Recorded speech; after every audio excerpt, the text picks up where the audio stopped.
70. Ty Dillinger is without a doubt the perfect dark match, and don't mess with the modern day Maharaja. I am joined by Connor from Kayfabe, and of course, Jake DeMarco at Countdown Ended on Twitter, and this is Out of Nowhere. What's up, guys? Yo. What's going on? I can hear everybody. Everybody can hear me, and you guys can hear donations. Thank Jesus. So, I don't even know what to say, but it's Thank awesome. the maker. Everything is working, so I'm so happy about that. What's up, everybody? Shout out to everybody. Make sure you guys share this video everywhere, like it, and tweet it out to everybody that you may know that would normally listen to the show. What is up? We are, I don't know, filling in as Jake and Connor from Kayfabe. I'm probably going to come up with a new name or some sort of new format for a show. I don't know if I'm going to do that yet exactly, but I don't know. Whatever. Call it Out of Somewhere. Out of Still somewhere. out of nowhere. No, that's all that matters. What's up, everybody? Is JD here? I'll put JD on if he's here.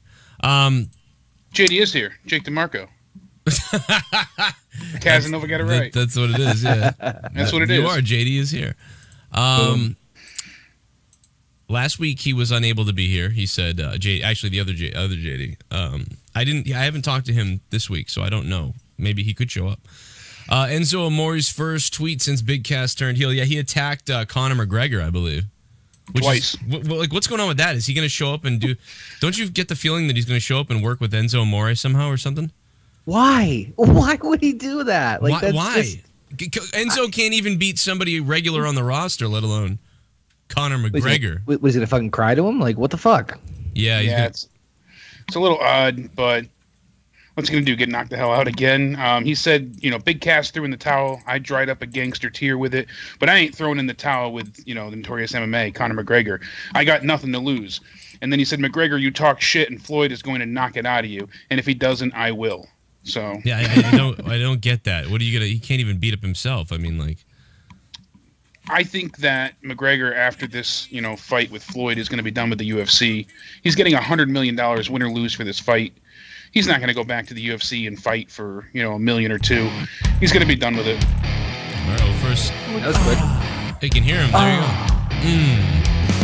$9 for a fuck. Someone donated 9. I'm getting hard, I got 9 inches inside of your wife. $9, I'm shooting my semen to the ceiling. I'm coming and my balls have turned blue. $9, suck my dick. Sup, Joe? What's up? Fucking hype for Out of Nowhere. Shout out to the great co-hosts Jake DeMarco and Kayfabe. Oh, yeah. Seems like even WWE talent is frustrated with the product also. Yeah. Big Show should take a big shit in Kevin Dunn's face. Hashtag Frankentatos versus Long Island Whore. That's great. What the fuck? Did you? What about Big Show? Huh? How about how funny it was? Because I had this big interaction with Road Dogg the other day, and about all this critique and stuff like that. And then I sent him, "Hey, looks like Big Show agrees with me." What do you think about what Big Show said? What the fuck? Dude, he is so on his way out. Oh, absolutely. Yeah, it's like that guy from Family Guy, like, hey, listen, I'm sorry, I got like 2 weeks here, and I'm just completely fucking checked out. Do you think that was them writing him off the other night when he said, I don't even want to be on Raw, be on your show? I don't. Unfortunately, I don't think so. I think, can you imagine, like, Big Show? I mean, whether or not you like him or hate him and all that shit, like, imagine that's the way he leaves. No, he's been there for so long. He's built up such a tenure that I don't really know if there's much they can do to him. Like, I know he can be fired. No one's irreplaceable and invincible to Vince, but... What was... Did anyone hear the podcast? Because I still have yet to actually listen to it. I heard it. He sounded like so... Like I said, he sounded checked out. I was like, dude, TV's just fucking bullshit, man. Like, I'm like, oh, no. Wait a minute. What the fuck? Yeah, I kind of agree. Oh, really? All over because I was going to say, what did Jericho say during that? Because he must have... I thought Jericho would have been like, oh, really? Wow, okay. Like, I don't want to fucking go there. Well, he didn't give like a direct, like, yeah, I agree with you. It's kind of like, yeah, I know, yeah, kind of right. Like, tiptoeing around it, but I see what you mean, type of deal. Null Death, thanks for that first donation, by the way. If you guys want to donate, support the show, the link is in the description box down below. I think Nightbot is here whoring it out as usual. Or at the very least, if you just want to help out and don't donate shit, well, click the like button and stick the thumb up all of our asses. Out of Nowhere, episode 70.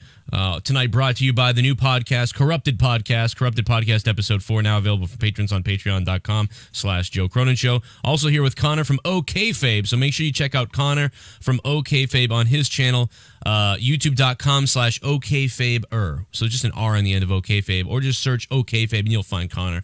Hit him up on Twitter at Kayfabe, and he's got a great channel, does reviews and shit like that.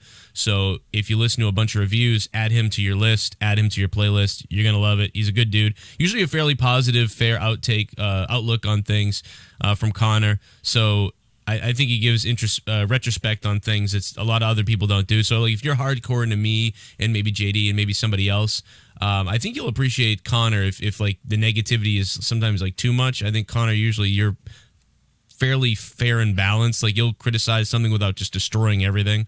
But like you'll go in depth with things. So it's a different sort of style of deal. So I definitely recommend Connor. BSP Gene as well. I plug his podcast too. I say throw us all into your rotation. Okay, so yeah, so that was surprising that happened. I was really depressed. I put out a poll the other night. I don't know if you saw this. It was actually fucking hilarious, and Road Dogg commented on it, and you know he was laughing his ass off because it was like, who do you want to see tonight? Yeah, I did see that. Oh my god! And he was like, good. I think he tweeted the wrong thing. He wrote 3 out of 4, but I don't know if he was serious because he like when Chad came out, like what the fuck? It was, oh my god, dude! I was laughing my fucking balls off because I tweeted out that. Well, let me pull the tweet up because then everybody that doesn't know what I'm talking about can see it because I know not everybody is on there. By the way, I think you put Kanellis on there, right? Yes, they were the number one thing. I've been singing the fucking theme song all damn day since it got released on YouTube. Now, they have the HD version of it out, and it's great. But I'm bothered, dude. But I'm bothered though because I was excited for it, but there's only one verse. So I don't know if that's them just teasing it or there's a real song that just hasn't been released. Well, so is Glorious by Bobby Roode. Yeah, so. and you're right. I mean, it is great anyway. But I was hoping like, man, this could be a full song. Like, I hope it's a 3-minute song. And I think it's just a 2-minute interlude with the one verse. To be honest, yeah. If we can get a Carmella fucking full song, which there is, I think we can get this one eventually too. You think so? I hope so. Shit. I hope so. This is really funny. So here's the tweet. By the way, this thing has way more votes now, but we'll just look at it right now. This is hilarious shit, right? So I put this poll up. Who do you most want to see on SmackDown? And I purposely put on people who are new and could be exciting, especially when you're coming off a pay-per-view, right? A lot of times you want to kind of, you can go 2 routes. All the rematches, which sucks, or like a few rematches and then some new excitement, right? Like, oh, now this is happening. So I thought, like, we got to at least get 1 or 2 of these things. And I was hoping for 2 or 3. And Maria and Mike Kanellis was number 1. Well, we didn't get it. The people that were in the audience got it, but nobody on television got it. That was the number 1 thing. Number 2 thing was Rusev. He was nowhere whatsoever. Number 3 was Ty Dillinger. He made a television appearance selling a fucking Sonic bullshit. And in the last place of over 500 votes with 4% of the votes, American Alpha. So the least wanted to be seen, American Alpha. And guess what? We got American Alpha, but not really because it was only one of them in a singles match. You only got one. Who got buried. Well, they both came out, technically. Yeah. Well, you want to get technical now. Ugh. Well, the best is below this. Road Dogg responds to this. Let's keep in mind Road Dogg runs SmackDown. And he writes, 3 out of 4 ain't bad. I think he meant 1 out of 4, right? Because like, yeah, he had to have. He had to have because, right? I mean, Maria and Mike, they came out off air.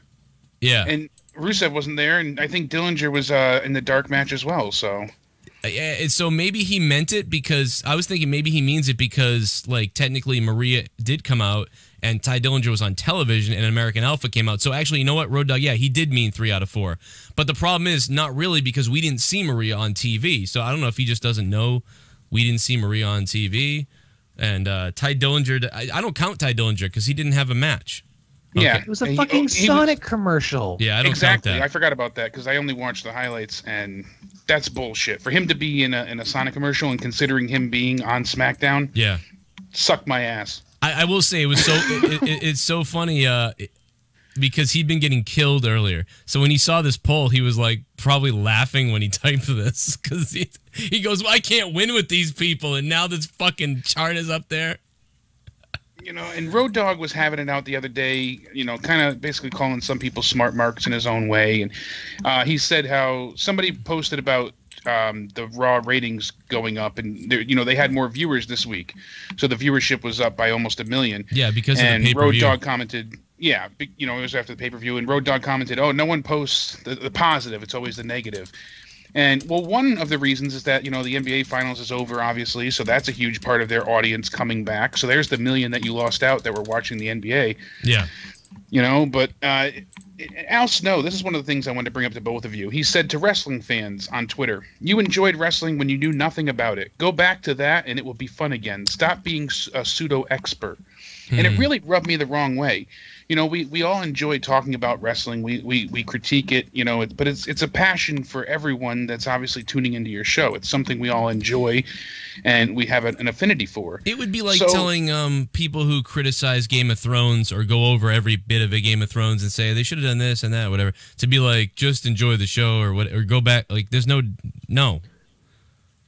I mean, people have a source material to you know, compare it to with the books. Obviously, we you know, we do the same. We have backstories and things like that. Right. And you know, there's been a few things, but somebody on Twitter who before, oh, it was Figa. He made a great point. He said, you know, the issue isn't TVMA or PG or ratings. It's the fact that storylines no longer drive the company. Matt Hardy single-handedly saved the company with storylines last summer.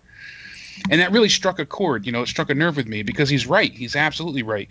And if you look at this past Monday, there was a huge storyline, at least, you know, huge in terms of what we've gotten recently. But the reveal of who attacked Enzo was, you know, kind of their main point to drive home. And their viewership went up. So it proves that, you know, storylines do increase viewership. Well, you know, I want to say something real quick about, oh, this is off topic, so I'll wait. Let's go with Connor on this. I'll get to my thing. What I was going to say was one bigger thing that it kind of falls into what Jake was saying is, generally speaking, the one problem that I've noticed, and I think the biggest frustration that we have as fans with the product is, like, you've gotten shit right before. Right. You have a fantastic roster. Some of probably the best in, you could argue, say, the last 10 years. You have all this influx from NXT, which has been thriving as a major brand, quote unquote, for WWE the last 2 years with like Finn Balor, Nakamura, Joe, and all that stuff. And so not only do we have the frustration of them being stifled creatively, I can't even talk. Creatively, yeah. Thank you. Yeah, there you go. I couldn't fucking the word creatively. But then on top of that, we've seen like the product do well. It's a vague memory from back in the day, but remember when Finn won the #1 contenders for SummerSlam for the Universal title? That Raw was fucking amazing. Yeah, it was. I remember that. We can get that Raw. That was great stuff. Which was right. Why? Like, I'm not looking for gems every single fucking week. I'm not saying that every Raw needs to be perfect. But if you can give me that, 1 week, why can't I just get at least some general, like, I'm not looking for an 8. I'm looking for a 6 just across the board. 5 at least. Why should we expect better than that? Why do we have to be conditioned to get mediocre bullshit each week and call that acceptable? Because Raw's been tanking so I know. So we're praising them when they're just barely passable, when it should be, you know, great at every passing turn. Oh, I agree. You know, and that's the sad part. But we're cheering on and begging them to be shit. You know, if we give them a 5 rating, we're applauding them and standing up and giving them an ovation. Yeah. It shouldn't be this way. It's all so ass backwards. I can understand a little bit how WWE feels because I get this too. Like, I'm telling you guys, like, I get this like fucking crazy. I get people telling me that I hate wrestling, that I hate WWE. I get people telling me that I suck WWE's dick. I get people don't watch. I get people telling me that I hate Raw, that I love Raw, or that I get people telling me I hate Raw, but I love SmackDown, even though I've given both bad and good ratings. I get people telling me that all I do is hate Raw, and it's like, well, mostly Raw sucks, so of course I mostly hate Raw. So I get yelled at. I had a guy to do the same thing to me too. It's like it's the same thing. I go through this in my life a lot with everything, in politics too, because I'm in the middle. I'm an independent sort of person with politics, so I get called dumb Republican by these people, dumb liberal by these other people, and it's like I feel this constant going on in my life where it's like everyone's attacking me because I'm not really siding with hardcore with one side or the other side. So I don't know. I guess you just take the fucking punches, and this is sort of a reflection of what WWE deals with, because they're dealing with. We've been over this a million times, like the differences of the crowd. You're talking about casual fans, new casual fans, old school casual fans. Then you got fucking smarks and marks and smart marks and old school wrestling fans that are 50 and 60 that still watch WWE.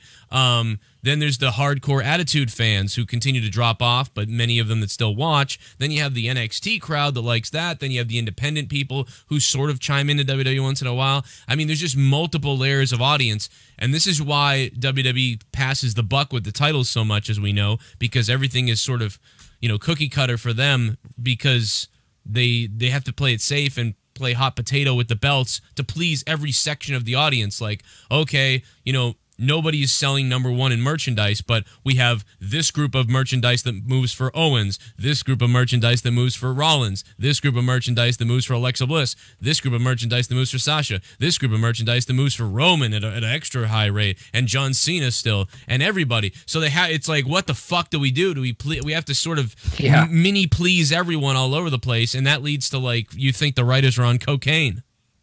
Yeah, they're spread too thin. Absolutely. And it's oversaturation too, which is another problem.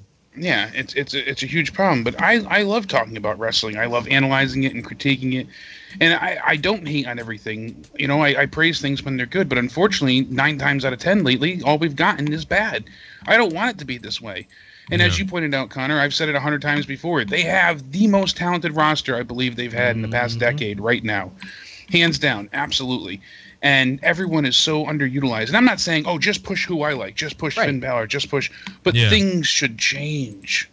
It's right there. They're on the precipice of change. I'm done with making them push people and trying to do that, because that fucks them up.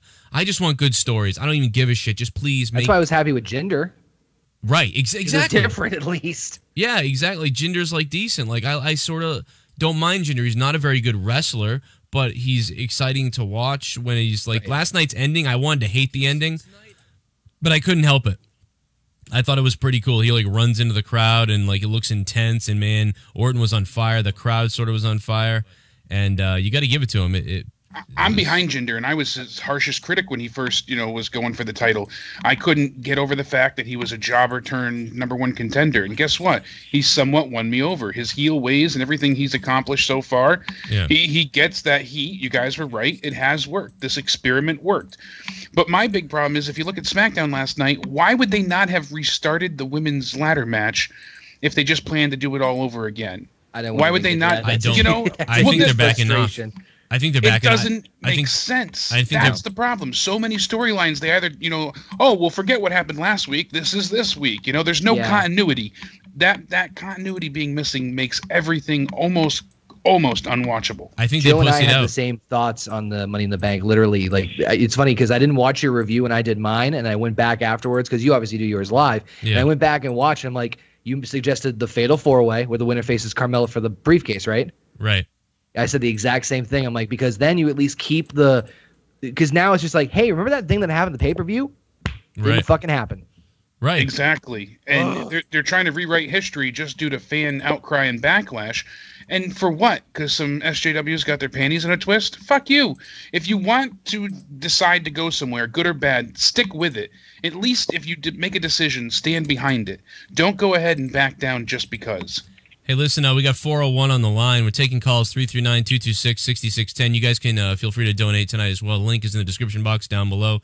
And hopefully, has anybody seen Nightbot? Is Nightbot here? Yeah, Nightbot's in the chat. All right, Nightbot's. Oh yeah, Nightbot's pissing people off. Nightbot's being a cunt in the chat. But the only thing we care about is that she sends out the. I'm calling her a she because she's a whore. It's got to be a whore. You sexist bastard. 401, yes I am. 401, how you doing? Joe, good. Joe, it's Matt Figueroa. Zapping. Hey Matt, what's going on? going on. Fucking, yo, I talked to you last night, and then 45 minutes later, I ended up in the fucking hospital.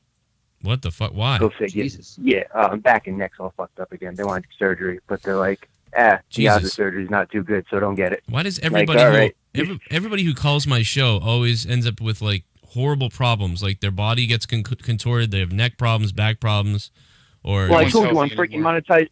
I'm monetized this. At one point, they had me on fucking 32 pills a day. Like that makes sense. That's insane. That's not right.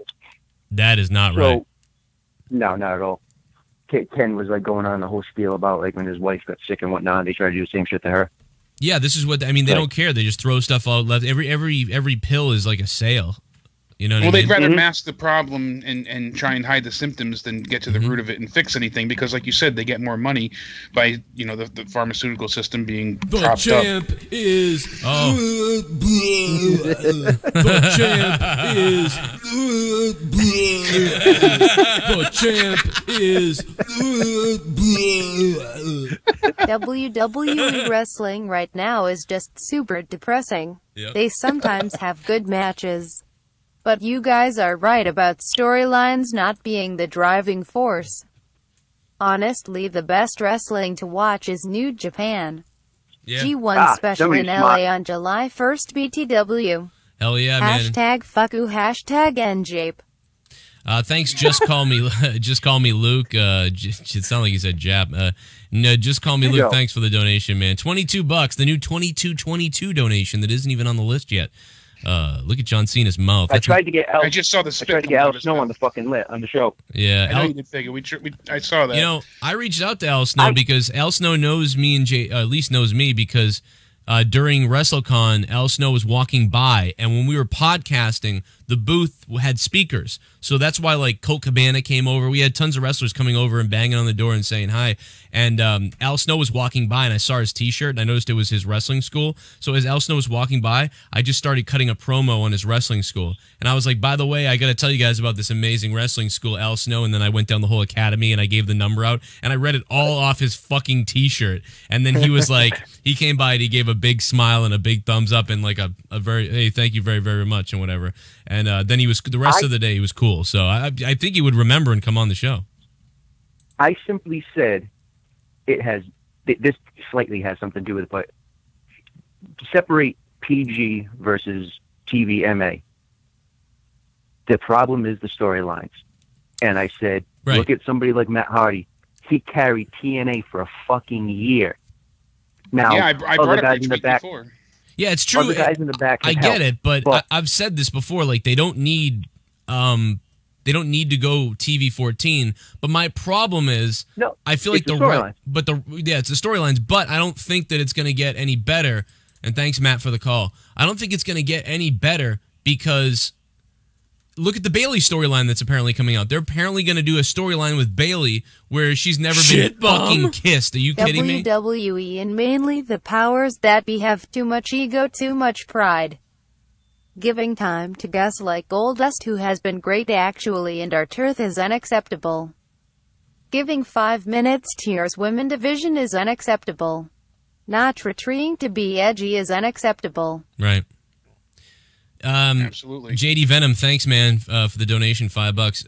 You're right, JD Venom. It's just like the storyline, the fact that they're coming up with a storyline, perhaps that says that Bayley's never been kissed and stuff like that, tells you where their mindset is with writing things. That's why I was making the case that hey, maybe it should go TV 14 because they don't understand. Like, I mean, there were women posting about this today who watch wrestling who were like, I'm disgusted. This is retarded, they wrote. I mean, the fan base is just too smart and just too cynical at this point for these kiddie-like storylines. So I've never been kissed. You know, I've never been touched. I've never been loved. This isn't the Tommy NC. Oh, sorry. You know, but they don't need to go there. They really don't. It's asinine. Why do you have to make Bayley look like a freaking prepubescent child? What happened to the Bayley in NXT? How many times have we said that? And Arthur Reyes on Twitter said, I kind of also feel they need better wrestling, in quotes, less screwy finishes and 50-50 booking. And that's true, too, because that's a huge problem. You know, that was one of my biggest complaints about Money in the Bank. We got screw finish after screw job finish after dusty finish. And it was so many in a row that it was almost ineffective and it felt like just a true heel night. It made it less enjoyable. I don't know if you guys saw NXT tonight, and I hate being that kind of person who always like. Want to see my dick? What? I'll take my dick out right now. I'm Sean for you entertainment, and you want to see my dick? Love fucking timing that. Do you want to see my dick? I will show you my penis. I'm Sean's view. Don't screw with me, or else I'll show you my pee-pee. Do you want to see? You should be happy he gets plugged every day on this show. Right? Do you want to see my And his boyfriend plugs his ass. You guys think Carmella keeps the briefcase next week? Hope so. Fucking Bailey is engaged and she's attractive, so this storyline is fucking stupid. I feel bad for her. Yeah. I'm not very attracted to her, but Alexa's sweet ass, thanks for the 1313 donation. Yeah, it is dumb. And that was my point. That is my point. Exactly, actually. The storyline isn't believable because what did he just say? She's engaged. Wrestling And Corey Graves fans is married. Wrestling fans don't believe anything anymore because WWE ruined kayfabe. Wrestling's kayfabe is fucking ruined, so nobody can take themselves out of this shit to believe that they're not married. It would be like if, you know, somebody in Hollywood who is married, like, pretending they weren't married with their actual name. It doesn't work. So the only way to solve this problem is to go TV-14 at least, because no one's buying any of these lame storylines because kayfabe is dead. So I'll get back to this point in a minute after this donation. Bailey should turn into a slut. That would give her some steam. You might as well recreate the And Lita cream. and Edge sex scene on Raw with Corey Graves. Yeah. When she comes, sparkles will shoot in the air. Kevin Dunn plus Beaver Hooker equals Bailey. Shove one of those wacky, wavy, inflatable arm tube men up her asshole. No. It's just instead of arms, they're dildos. Oh, Do even a- better. Bzzz. Do a rape angle. There you go. Ooh, even better. But like, and thank you, No Death. Thanks for the donation, and thank you to Alexis Sweet Ass before that. 2 people dropping big time. Okay, so I mean, like, my point is that they can't, because everything is so broken. Like the kayfabe is so broken. There is no kayfabe. They go on Twitter and they go, ha ha, and they take pictures together. It's like, no wonder your audience is cynical and doesn't believe shit. No wonder it's harder to tell stories than ever because you're literally ruining it for the audience. I'm not joking. This is an absolute serious matter. I know that it's like, I know that a lot of the people now, it's like, well, it's a show. On television, I do this, and then here I do that. Yeah, you just ruined it, though, because you're using your name and your likeness, and so I just don't buy this stuff. So it has to be TV-14, or they need to get kayfabe back, which they don't have that. So well, let me ask you this then: the Strowman-Roman storyline. We all know. I mean, they're maybe not the bestest of friends. I mean, I know they had the whole, what was it, Italy, where they had a picture together. Yeah, somewhere like that, Rome. Yeah, but I mean, but even if you took that out of the side, did you find that entertaining though? Like, did you enjoy? I personally fucking enjoyed Strowman and Roman because I'm okay with it. Yeah, that hasn't taken me out of the story at all. Yeah, no, they need things more based in reality. You're absolutely right, Joe. Because I mean, with Total Divas and social media, here's my point. They're really driving home that these two hate each other so much that it's not taking me out of it seeing that photo of them together, even though. Oh God. Yes. I love it. My favorite donation.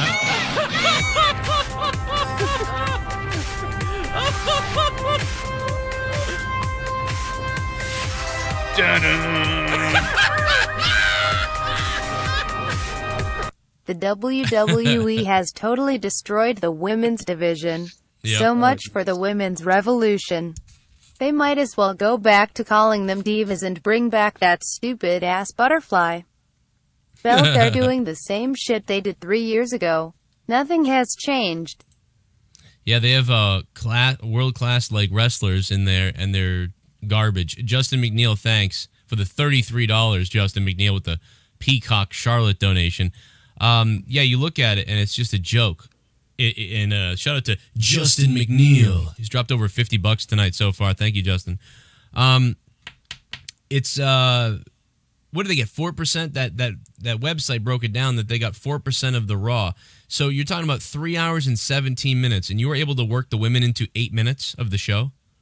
8 minutes of the show on a 3 hour and 17 minute show. Meanwhile, SmackDown, the amount of time women were on screen, I believe, it was about half. It was, I think 28 minutes is what I got. 28 minutes that the women on SmackDown on a 2-hour show, which I think is actually too much because SmackDown is only 2 hours. But, you know, the problem with SmackDown is they need another 30 minutes. They legit need another 30 minutes on SmackDown, and Raw needs to lose an hour. It's kind of ironic, isn't it? It is hilarious. Well, Raw does more with, or does less with more, but, you know, they have a bigger roster, but they kind of get more people shown each week, it feels like. But SmackDown, you figure they're supposed to have the smaller, more refined roster, but it doesn't feel that way. We're always seeing the same faces, and a lot of people get left in the dust, and it shouldn't be, but it ends up being that way. Right. I don't know. I wish the women had their own hour-long show each week. They could still be on Raw and SmackDown, but they had their own show similar to 205 Live. This way they can continue to develop storylines, have their feuds, and then still be able to go ahead. But having two belts screw that up. Yeah, the women's division, if they had their own show, you know, entirely, just like 205 Live. So on Mondays, please not like 205 Live. Well, you know, I'm saying in that sense, you know, an hour-long show of its own. I just don't, on Raw, as the Raw women, they don't need that. Raw just needs to learn how to write. Well, this was also an idea of mine before they had the brand split, because there were so many women at that point. It would have worked, I think, better. I'm still. We're talking about 3 hours. We're talking about Raw gets 3 hours, and then 17. It can go over whatever it wants. 15 minutes, 17 minutes. Yeah, the run over. SmackDown must be off the air. Bam! They must be off the air. 9 minutes. They got to go off. Alexa's sweet ass. They're gonna put Alexa on their dumbass Total Divas. It's gonna ruin her. Mark my words. Why the fuck she got to be on that show? Leave that show for the cunt like Summer Rae. Oh my God. I'm interested to see how she's going to be on it. I don't think it'll be that bad, but Alexis, we'll see. Sweet ass. What other stuff that I fucking have to talk? Well, I was going to say, Joe, Paige is supposed to return soon too, as you've both talked about. Both of you guys have. And where do you think she'll end up, Raw or SmackDown? I'm guessing Raw. She was technically drafted to Raw. Yeah, I was guessing Raw but, too. I mean, hey, Cena's a free agent, so fuck everything. Yeah. People misunderstood that too. Everybody, it's like when you brought that up, people were like, "Oh, don't you get it? Like WWE wants to do this and that." And I was like, "Yeah, don't you get it? That even though they want to do that, it doesn't mean it makes sense because he wasn't fucking a free agent."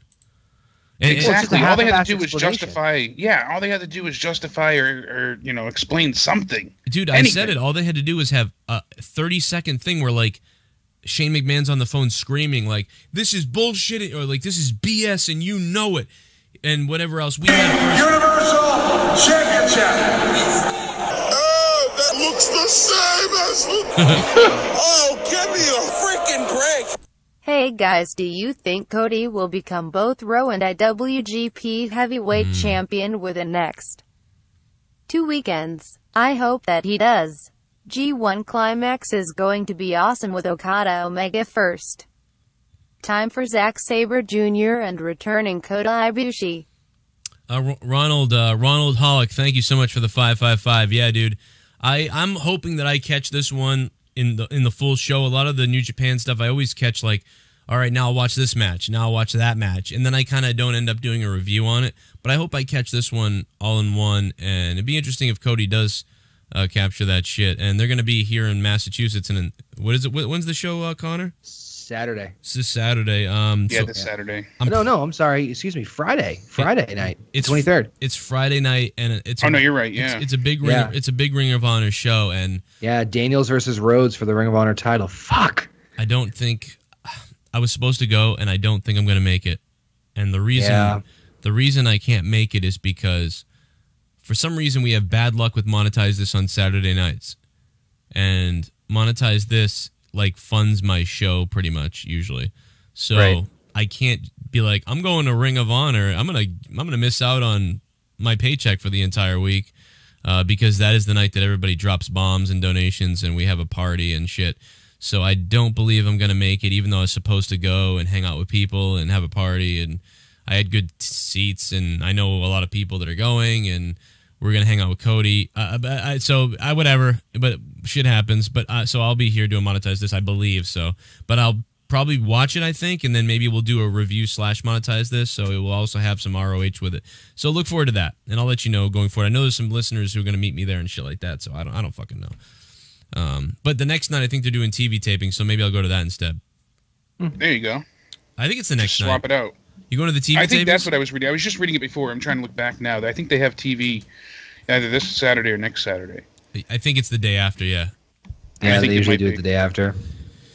And I messed up on all my dates. I missed Wrestling with Regret the other day. Me and him had been talking about hanging out, and I missed him because he was shooting a movie in Lawrence, which is like, I was like, good luck in Lawrence, don't die. Holy shit. Yeah, I was kind of, I met up with him, and we were talking like, oh, let's meet in Boston. We were discussing like where to meet and all that stuff because I figured Boston was nice middle ground for you and me. Yeah. And then he's like, I'm like, oh, where'd you film the movie when I actually met up? He's like, Lawrence. I'm like, dude, it's fucking 2 towns away from me. Yeah. Could have just met up there. You could have just, yeah. Well, he kept saying Boston. I'm like, dude, man, that's a pain in the ass to go into Boston. And yeah, he was like Faneuil Hall, and I was like, damn. I was like, that sucks to go to, but all right. You know, and then well, he was in what was it? Where did he say he was staying? It was Father's Day, so I go, oh my god, yeah, and he was staying closer to me. Yeah, he was closer to you, and he told me like where he was staying. I'm like, wait, you're filming in Lawrence, and you're in fucking like that end? I'm like, what? Why did they book him there? They booked him in Stoughton. I don't know. Didn't they book him legit? They booked him in Stoughton, Mass. I legit don't know. I asked him that too. I said, let me get this straight. So so he flew in because he's from Nevada. He flew into Logan. Late, late in the night, drove to Stoughton and then went from Stoughton to fucking Lawrence. Like, Jesus. Dude, that's an hour almost away. And it's next to Brockton. I was like, so they put you next to Brockton, one of the shittiest places you could be near. To get to the other shittiest places. To get to the next shittiest place, an hour away in Lawrence, Massachusetts. I told him, because I live only 2 towns over from Lawrence. And I said, I said, Lawrence is one of those cities where you can literally drive on the road and watch the surrounding area deteriorate in front of you. It's like, dude, I compare it to like when people watch The Crow and you're like, the movie The Crow, and you're like, where's this city exist where everything is just run down and the cops and there's all this criminal stuff? Yeah. And it's like there's no one living in the city but criminals and weird shit. That is fucking Lawrence. There's some decent parts towards like, towards the north, like heading a little closer to like better cities. Yeah. But I compare it, like if you come through the good cities and go down, you ever see those slow-mo, those videos where you see like a fruit like just disintegrate and get moldy and all that stuff, but you watch it like super fast speed? It's literally like driving through Lawrence. Yeah. My grandmother, my mother grew up in Lawrence, so that's why I know it so well. And my grandmother didn't move out of Lawrence until 2005. She was the last white lady there. I know that.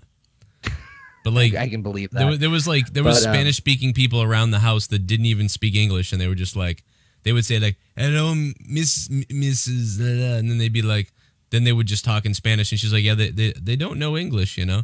And I'm like, "Okay, this is where you live now." Shit, you wanna get out of here?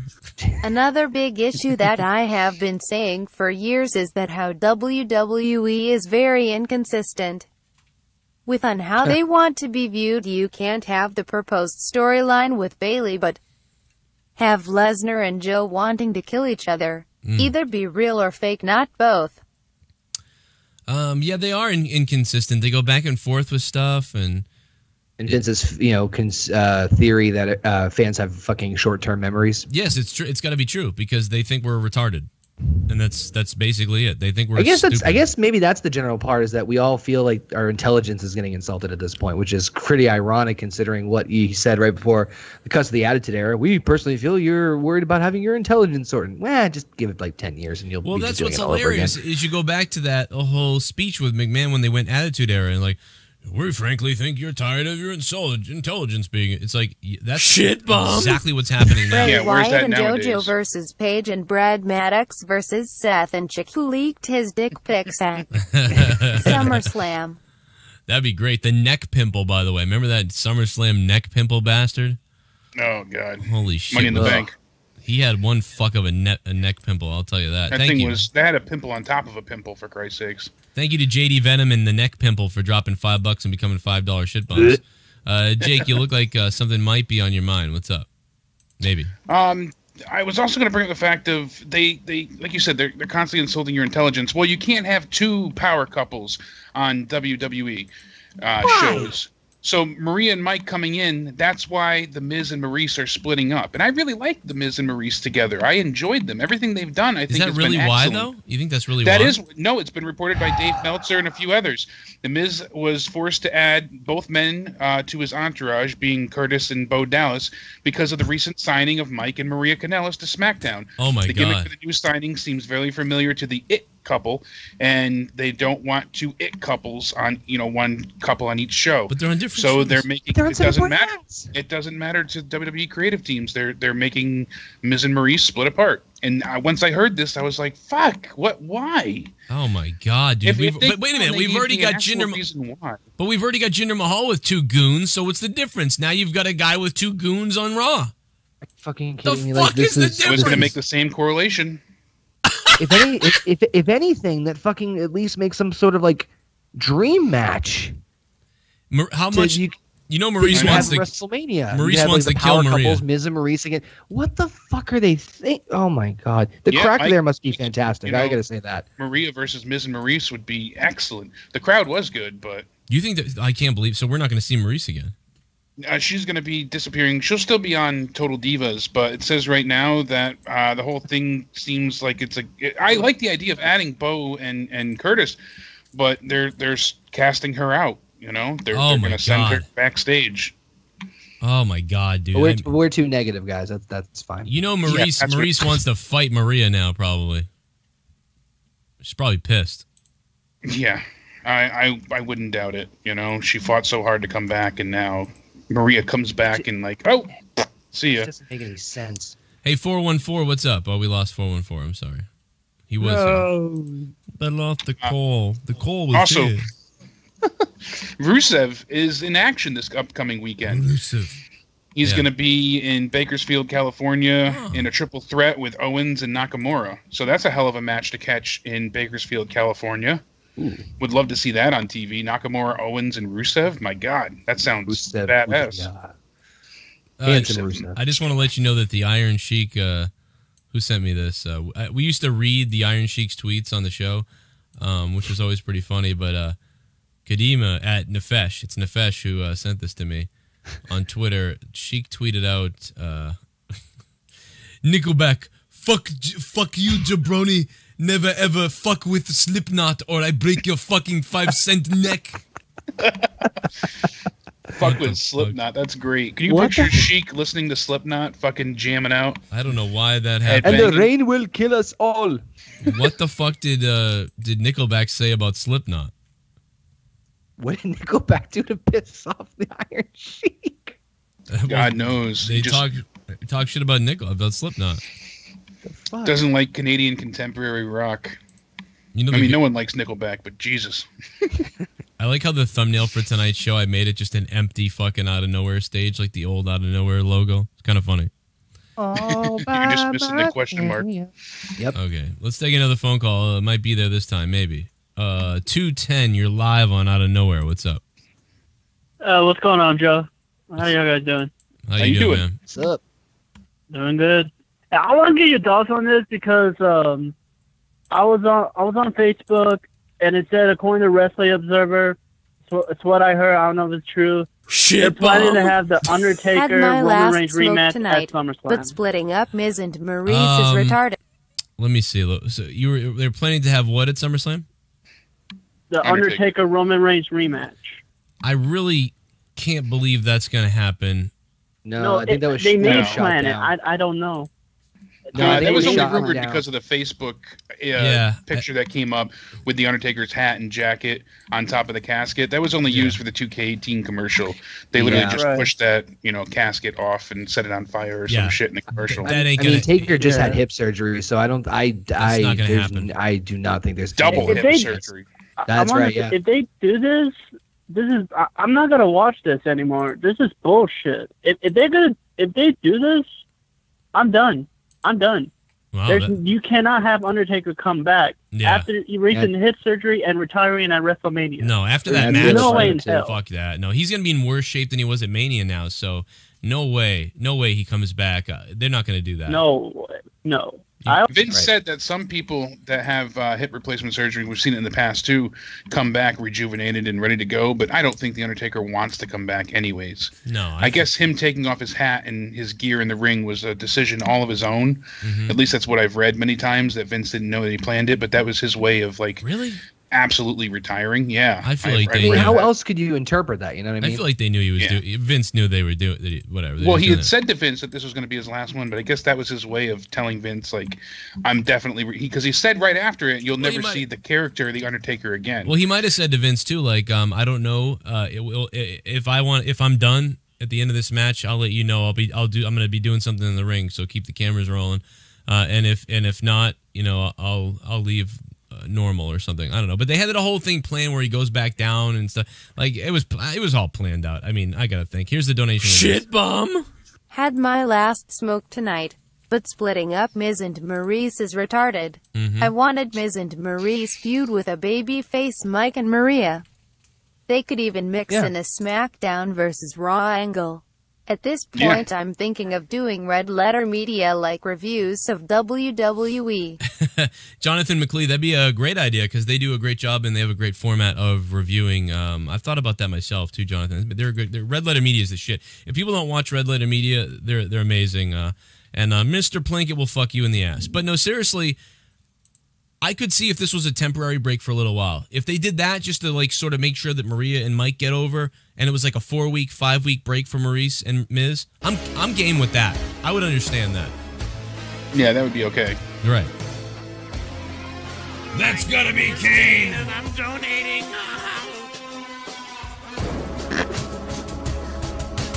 Bakersfield, California is a barren shithole. Oh. I used to drive 120 miles to bang some girl I used to date from there. That crowd will be dead for Rusev.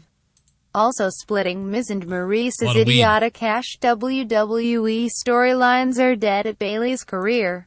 Yeah, but Bakersfield gave us corn, and what would we do without corn? Thank you, Null Death. Thank you for the 666 Null Death. Jesus. Wow. There's a bunch of them.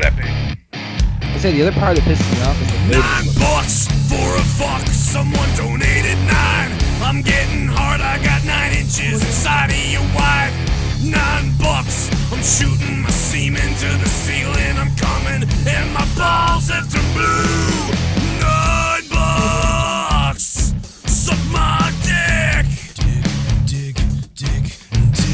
I have breaking news. WWE will start a new angle where Miz will catch Maurice having a threesome with Bo Dallas and Curtis Axel. Oh my God, imagine that. Imagine that. That would make their career right there, Schleppy. Schleppy, thanks so much for the donation. Well, now he looks like a criminal. Now he looks like the Repo Man. Have you noticed that? He looks like the fucking Repo 2.0 and he has his own reality show on the network. Oh, yeah. Oh, my God. No. Don't do it. The Repo Man. You want to see my dick? I'll take my dick out right now. Shit. I'm selling for you entertainment. And you want to see my dick? Yes. Do you want to see my dick? Connor goes, yes. I will show you my penis. I'm Sean's view. Don't screw with me, or else I'll show you my pee-pee. Do you want to see my dick? Do you want to see my dick? LeBar claims Maurice is gonna be off TV. Why? Miz has done his best stuff the last year-half with her. Giving him jobbers as his backup downgrades him by miles. Joe, you made up with that clown LeBar. Alexis Sweetass, thanks for the 1313. I don't know, we talked about Wrestling Observer. We never mentioned LeBar. Well, I did see an interesting video from you about LeBar. Yeah, absolutely. Did you like my video? Entertaining. You like my video? I loved it. I played it 3 times. I'm not shitting you. I played it 3 times in the car because I was laughing my ass off. You know what killed me is the guy that was laughing at it. 69! Stick it up my By the way, shout out to Null Death Schleppy, Alexis Sweetass for the donations, and now Roman's Little Testicle. Put your penis. Monetize this donation. My tits. Ow. You just stuck it in me. In me. Stick it in your pussy.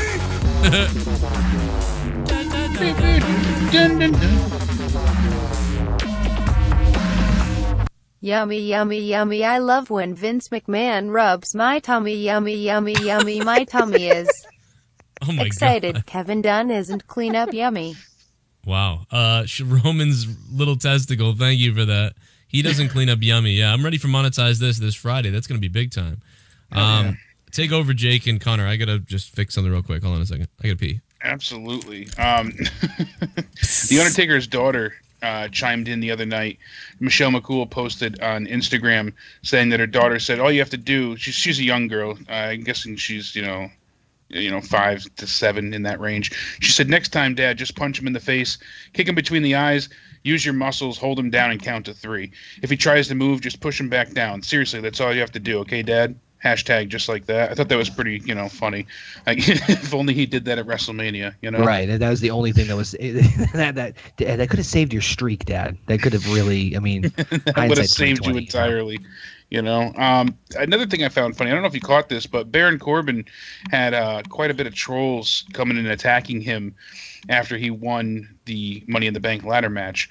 But one fan in particular got under his skin. The guy went ahead and said, you've got a new briefcase, but your stomach looks like a sad face.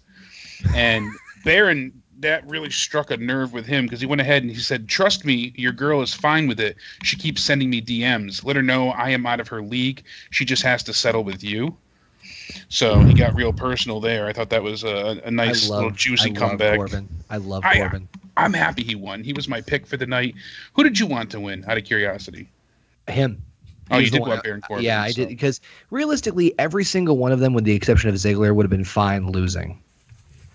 Legit. They would have been fine losing. I feel like Corbin has just been floating around the upper card level, and he had a couple of matches with AJ, the triple threats. So he's been they've been cock teasing him around that area. The feud with Dean a little bit as well too.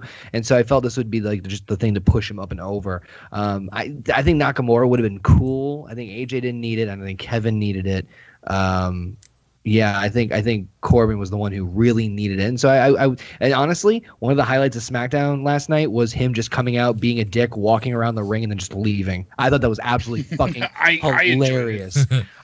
He just comes out yep, I got this, and walks around, and then the Sin Brothers are just circling around him. He's like, yeah, just reminding him I'm here with it. I'm like, that's the dickest thing I've seen anybody with the Money in the Bank briefcase do, and I fucking love it.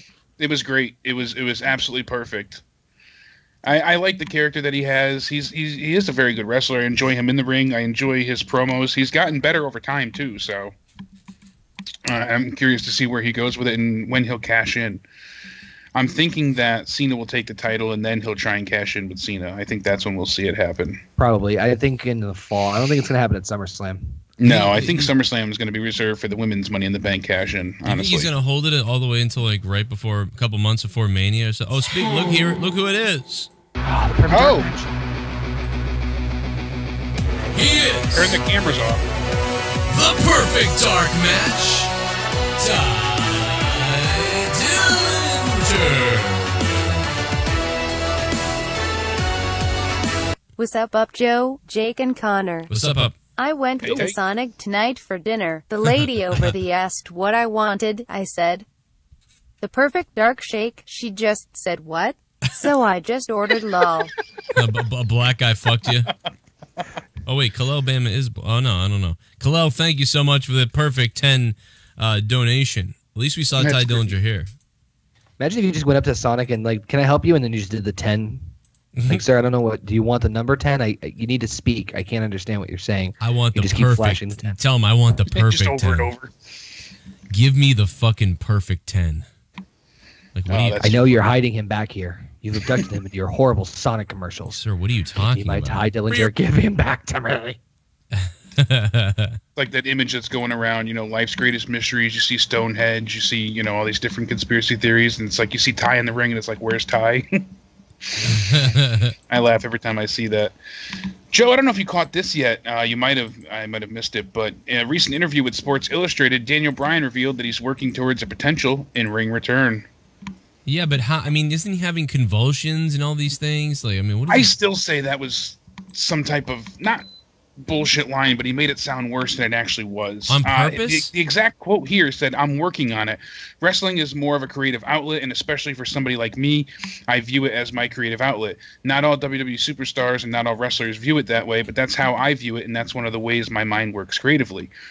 You can't always do it until the very end, and that's a hard reality of sports. The blessing wrestling has given me has allowed me to find some new passions, but it's really hard when you've got that first love and nothing really replaces it."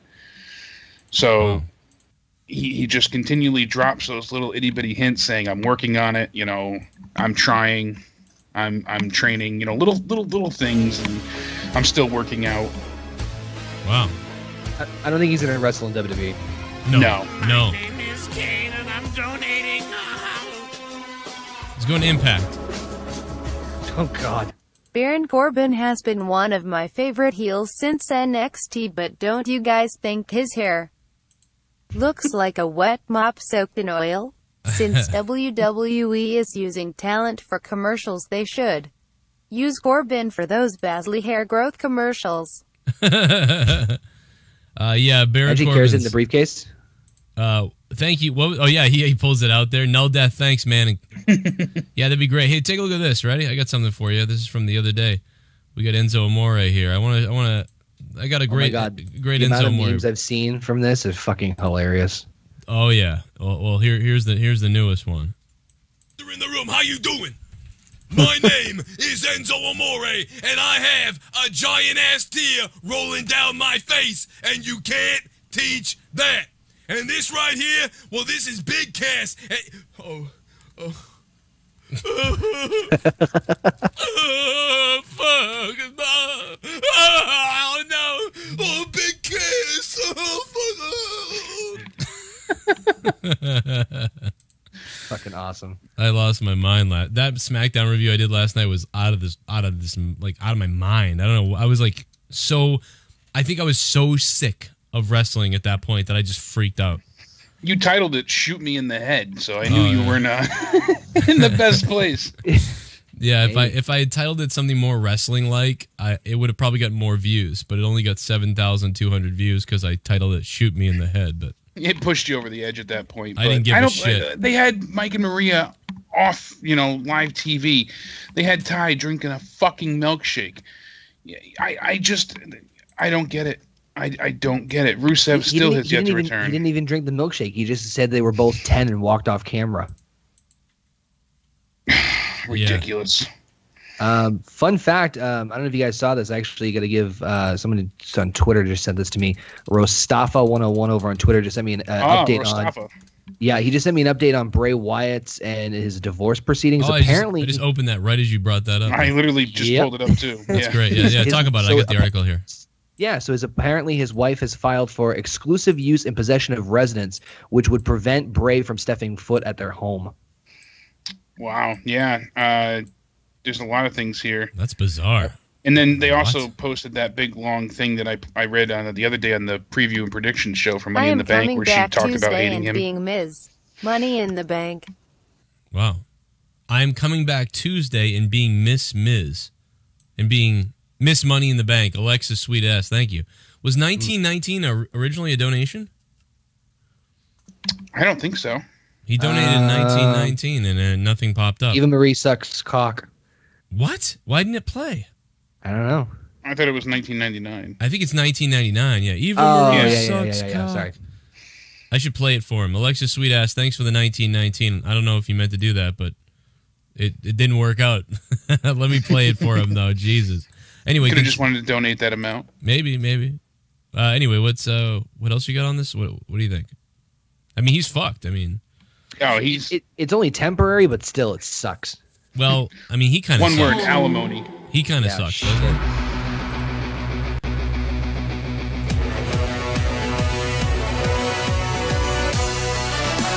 He is the perfect dark match.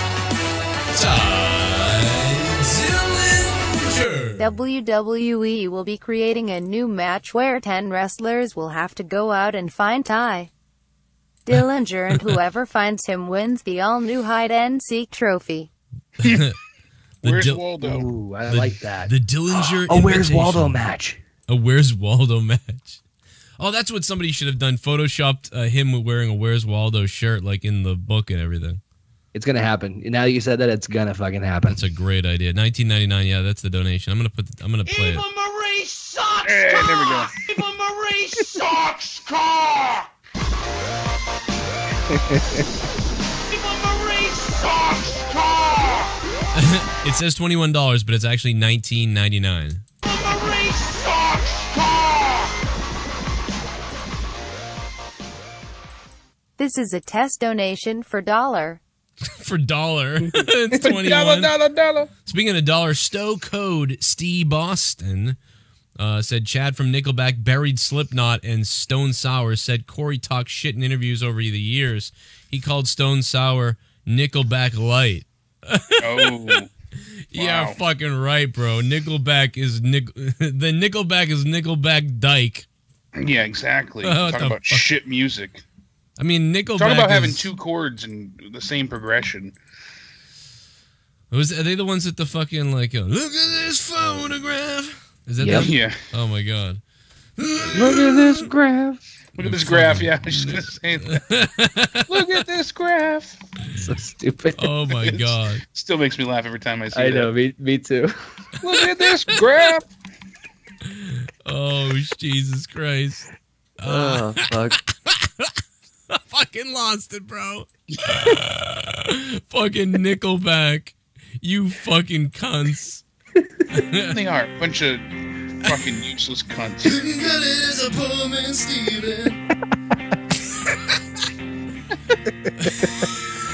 Oh shit. You remind me of why I'm really gay. You nailed it there. Oh, you actually did. Someone call Columbia Records. I really am. It's how you remind me. Corey stuck a dildo up inside of my anus. I can't believe my ass is bleeding now, 'cause I'm a fag. All right, I'm sorry. No, I know Nickelback they're okay. It's not like they're No, they're not. they're He's not. And I don't in want to the- jump on the the new- bandwagon. They're awful, though. I don't like them, but it's like I'm not. Their first CD was good. I thought I liked their first CD. Apparently, this just came in. The breaking news: Bailey and Corey Graves' new romantic angle will be to the song of Nickelback's latest album. Oh my god. Oh my god. Whatever that is. Universal Championship. Oh, that looks the same as. Oh, give me a freaking break. You guys ever heard of Ty Dillinger escape plan? Nickelback is the Monday Night Raw music. That's right. How dare that garbage can of a front man can even talk about Corey Taylor? Yeah. Hashtag Nickelback plus Raw is the ultimate evil. Hey, listen, Null Death. You Dillinger escape plan. Good idea, man. That should be Ty Dillinger's new music. That's amazing. That's a great call on that one. Thank you, Null Death. Who just said it in the chat, Joe? Somebody said Joe said it. Joe Garza said "Someday" is a legit tune, by Nickelback. Mm-hmm. But if you listen to "Someday" and the song you were just playing, "How You Remind Me," Yeah. it is literally the same song, just with slightly different lyrics. It's the same tone, same beat, same chords, same progression, all of it. Same song, just different lyrics. Well, I think with Nickelback, like you could literally like one or two of their songs, because the thing about it is like you may find one or two of their songs that you do like. Problem is the rest of them are the same. So whichever one you hear, it's almost like Star Trek, right? Say you're a Star Trek fan. There's probably one Star Trek series that you really love more than the other ones. Yep. And the reason is because that's the one you saw first, or that's the one that you first connected with. So that's it for you. So the first Nickelback song that you like is going to be the one that you like, and the other ones you won't like because maybe the rest of them, they all sound the fucking same. So you picked the version of the Nickelback song that you like. Disturbed is a little bit like that too to me. Disturbed is always like, they're good, but it's like every song it's like, Someone made fun of them years ago, and it was fucking hilarious. And they actually and they sent it to Disturbed, and they're like, "That's actually really funny." Yeah, I love David Dreamin' too. His voice is great, but no, but I like them too. But it's like once you hear enough of them, you're like, oh, it all kind of starts sounding the same. I think, but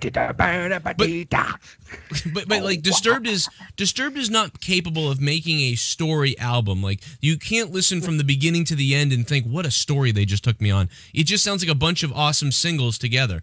And so that's what Disturbed is like. I also think AC/DC is like that. Like I never listen to an AC/DC CD. Yeah, I can see that. I don't listen to a CD and think what a story they took me on. I just listen to the CD and think wow, what a bunch of good songs all together. You know. That's well, but here anyway. I found the song for Bailey and Corey Graves. Here it is. I can't believe we actually found it.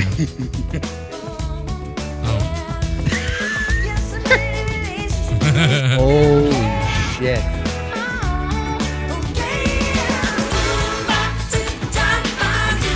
The saddest thing is, I can actually picture this happening. Yeah, yeah. Oh, they play like. Did they just say I'm gay there? Yeah, I think they said I'm diddling myself. I'm gay, yeah. Shit bomb. I'm diddling myself. Ever since we fell from that Italian's eyes, we've felt nothing but a time of dryness on his desk. Please help us, Joe. Oh, what the fuck? JD's tears. What the fuck? Oh. What the fuck? Thank you for becoming a $5 shit bomb, though. That was not the song we talked about. JD's tears. Dude, that's not the song. Okay, get it right. We're talking about bop. This motherfucker is. Bop, bop. I always liked the Backstreet Boys. At least they were original. Oh, here it is. What is this? This is Vince's song for all the people bullshitting about Raw's ratings. This is the song for that, you know.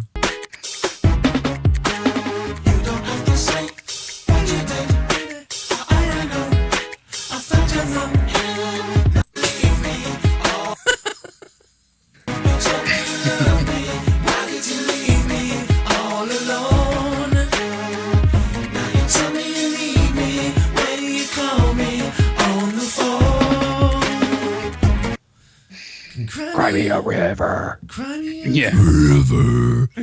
Need a meadow cover. My voice is still fucked up, so I can't even do that. I was like, like I sound like it sounds like I'm dying, bro. Like I sound like Braun. Sonata. A meadow cover. Yeah, exactly. Fist me, baby. I'm not done with you yet. Hey, Joe, I understand why you watch WWE, but I wish you covered New Japan. Their one pay-per-view, Dominion, was better than the 3 horrible WWE shows. I know. I mean, I watched the Kenny Omega match and stuff, and yeah, I should cover it. Too. You know, I should cover it. I mean, to be honest. It's tough, though, with like the fucking, especially with the fucking time zones. Yeah, that's a good point. Jesus. That's been my issue, is like the kids wake up or some shit. Right. Yeah. 617, what's up? Oh, no shit. I made it on the show. What's up, man? Yo, you are on the show, motherfucker. What? Local guy, too, not that far away from us. Yeah, Dorchester. Dorchester? Wow, you're really close to me. Holy shit. Yeah. Yeah, I just discovered the show, so, like, I wanted to make a couple quick points. You guys are fucking awesome, so keep doing what you're doing. When did you hear the show the first time? Was it tonight, or? I know it was last night. I was, like, fucking around on Twitter, and I saw Justin, like, your shit about Justin LeBar, and I'm just like, oh, my God, dude. That's great. Dude, poor LeBar, I raped him last night.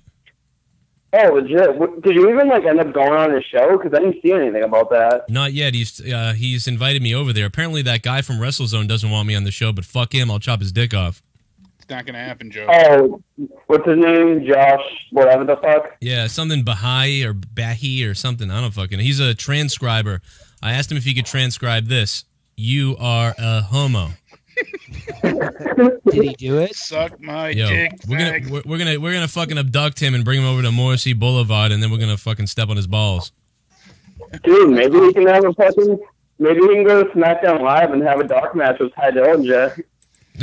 Yeah, we can go see Ty Dillinger's dark match. I've seen him in 3 of them because I've been to the last 3 SmackDowns in the New England area, and at least Connor, you've seen him too, man. We get to see Ty Dillinger. Yep. Shout out to WWE. Thanks for letting us see a Ty Dillinger in the dark matches. Shit bomb. Oh, Bailey and Corey Graves love song will.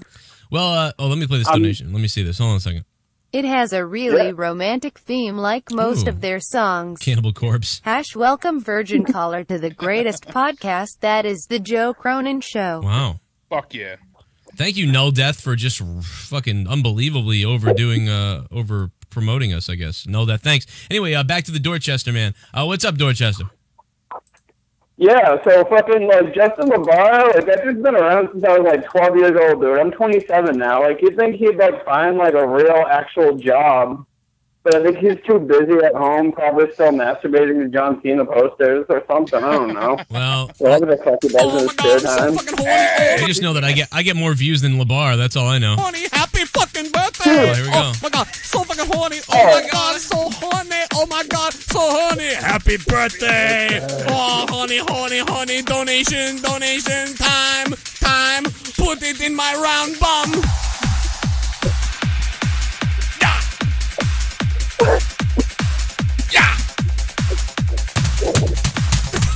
Then Corey Taylor said, curl up in bed with your Hello Kitty pillow and shut up. Oh, His response made me almost die in laughter. Slipknot and Stone Sour are 10 times better than Nickelback. Yeah. But Bailey's career is dead. # the perfect death crush. # where's Waldo?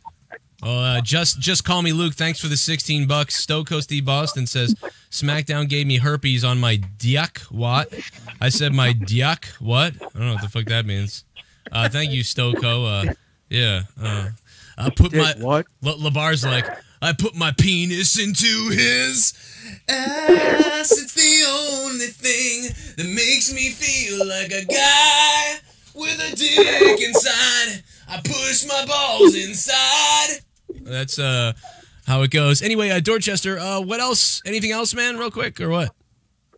I swear to God, if I have to see Corey Graves and Bailey in a love storyline, I'm gonna fucking Cobain myself all the way from Boston to fucking Seattle, because that shit is sad. Well, you let me know.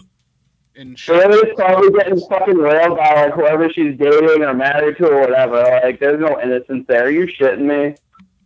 With that ass, you know she's certainly not a virgin. JD's tears.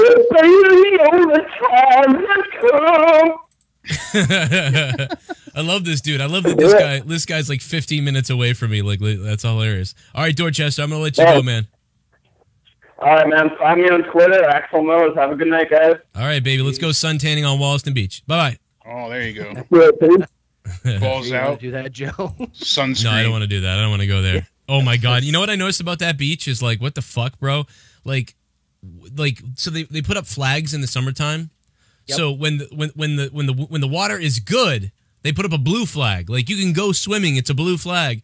And when the water is bad, they put up a red flag and say don't swim. So like one day, like for a week it's red and then one day it's blue, and it's like, so what makes the water okay to swim in today? I thought it was gonna be a brown flag. It should be a brown flag, bro. Who the fuck would go swimming in that shit? I don't fucking care. How the fuck can it be like dangerous for a week and then all of a sudden today, oh, it's blue today? Oh, yeah, who's the judge on making the water okay. swimmable? Yeah. Is it the same person? Is there consistency? I have many questions. Yeah. We have a brook over by my house, and I swear, you go ahead and you swim in that thing, you'll end up like Blinky, the three-eyed fish, and you come out, have a third eye blinking. They found heroin needles sticking up out of the sand, and used condoms just floating all over the place. Yeah, you want to let your kids swim in that. I'm hilarious is just win in the water. I'd rather listen to chalk grind on a chalkboard than listen to JD's intro song to Off the Script. That dude sucks. But that's Justin Bailey. Yeah, those songs are badass. Doesn't Sasha's Mouthblood like Justin Bailey? Odd. Justin Bailey did my intro for a while, but I got rid of it because I got so mad at him that he did a better one for JD. So I got rid of it. Mm-hmm. But Sasha's Mouthblood, man, I don't know. All of the top news and the #1 reviews. Now, normally I could sing that, but that's how bad my voice is. That's what it sounds like. That's how bad my voice. I can only do like the yell thing, like, you know, and the #1 reviews. Like, I can do that, and that's about it. My voice is fucked, bro. It's like so. Ever since the night I did ring announcing, commentary, and then we did monetize this, it's been a fucking nightmare. Well, there you go. I mean, you just did like a triple whammy right there. Jesus. And then you streamed for like 6 hours after it. So I think I need like 3 days off for it to return to normal. 872, you're live on Out of Nowhere, episode 70. What's up? Hey, what's up, Joe? Long time no talk, man. How you been? All right. I don't know who this is, but a long time, I guess. Kid from This Week in Wrestling, real quick. The podcast doesn't exist anymore because YouTube decided to take away all of my views. Bullshit. So, yeah. Really? That sucks, dude. I'm sorry. Yeah. Wait a minute. Yeah, but good news. What's that? Good news, though. Other than doing a wrestling podcast, I've been training for 6 months, and I could gladly say that this Sunday I start my wrestling career. I have my first match this Sunday. Oh, shit. That's awesome. Congrats. Best of luck. Nice. I have seen some really ugly first matches, so you can't be any worse than what I've seen. So it's going to be good. Oh. Could always watch me wrestle. So just wish me luck. I think I tagged you in a video on Twitter of like a practice match that I had. It was like for 1 minute. Yeah, I'm I not think sure. I think I saw that. Was it in like a garage like area? It looked like it was in a garage. Yeah, you seen it. Yeah, I saw. I remember seeing that. Yeah. Yes. If you get oh my God, someone's already Jonathan's already made the Ty Dillinger thing. Yeah. If you get the match, send it to me. I'd like to. I'd definitely look at that. Where's Waldo? I would say just go. I don't know who you're wrestling. Are you wrestling like one of the teachers? Are you wrestling? Who are you wrestling? Do you know? Funny thing is about Midwest wrestling. Like you never really know what you're gonna do. Like most of the time, it's just like on the fly. And I know some guys, like in previous shows, they like get their opponent like an hour and a half before their match, and they just like plan it out. But dude, I've seen guys in the locker room who are about to go out, and they're like, oh, "We'll do this and that." Okay, whatever. Okay, let's go. Like they don't even know. So. Yeah, basically. Yep. And it's really sad because, like, if you think about it, WWE, man, they're like, it's the biggest picture of all wrestling, right? Yet the smallest indie show, JTW, that's the name of the company that I wrestle for. We put on a 3-hour show for our shows, right? Yeah. And I remember being a fan, just watching it, and I was captivated the whole time. The whole 3 hours, I was captivated. And I haven't really been watching Raw for the past like month and a half. Like I've watched the first 30 minutes and then that's it. Like it's just, dude, I got to tell you, I'm so interested in the storylines that go on with Top Rope Promotions. For everybody that doesn't know, I do commentary for Top Rope Promotions, and I'm so interested in their storylines. Like they do a better job of the story because they take it like 100% serious. So like they'll be like, you know, we can't have you win because you're not going to be at the show for 2 more months. So we need to have me win, and then you can come back next time. If you win, then what do I do next? You know, so like they go through the whole thing, and it's like damn, like you guys are really playing this out well, and like so much so that these two guys, Cold Steel Chuck O'Neil, was wrestling Nico Silva, and they've had this rivalry going on. And Cold Steel Chuck O'Neil, the last time they wrestled, Michinoku drivered him on the ramp, which is like a sort of a steel ramp, and it was nasty. And they planned the whole spot out, and they did it and everything. Like, and the next time, it was like 2 or 3 months later, and they were setting up for that again. Like, he brought him outside, and he was going to do it to Nico again on the outside ramp. And it was so, like, I was like, damn, oh my God, they're doing, like, I get what's going on. So during the commentary, I started, like, sort of being like, this happened last time. You remember what happened? And then I sort of started reminding people, even though like no one's ever going to see this DVD probably. And it was funny because Vinny Marcellia came up to me when we were done. He goes, dude, you did a really good job of painting that fucking story. He's like, I had no idea. He's like, I knew everything that was happening because of what you were saying. And I was like, holy shit, thanks, man. And these guys. Yeah, so you're awesome, man. Thank you, Jesus. Like, but no, I was like, man, I felt good because I was like, hey, somebody noticed like that I like recalled the whole story. But he went to Michinoku driver him and he blocked it. He fell over and then skipped over him, and then he came at him, and then Nico moved out of the way, and Chuck hit his head off the steel pole. And I went off, dude, because it was so exciting, because it was like last time it was so bad what Chuck O'Neil did to Nico, but now Nico blocked it, didn't allow it. Chuck came at him, hit his head off the pole. Nico throws him in the ring. And, dude, it was just really exciting. Shit bomb. So I got you there, dude. Riptide Currents is the reason why for the flags. We have that in Michigan, especially on the Lake Michigan side with deadly rip currents at times. Just so y'all know, lol. But this is the Bay. BTW Sonic is totally not the perfect 10. Taiwai, you lie to me. Oh my gosh. Hashtag the perfect shit shake. Thank you, Just Call Me Luke. You're the man, Just Call Me Luke. We don't even have a Sonic in Boston. Like, nowhere near here do we have a Sonic. There were 2 up near me. I've had near it. us, and the lines were literally 6 hours. Oh my So god! there's When three they up open. near me, Joe. There's one in. What? Well, there were. They all closed. All Oh. three of them.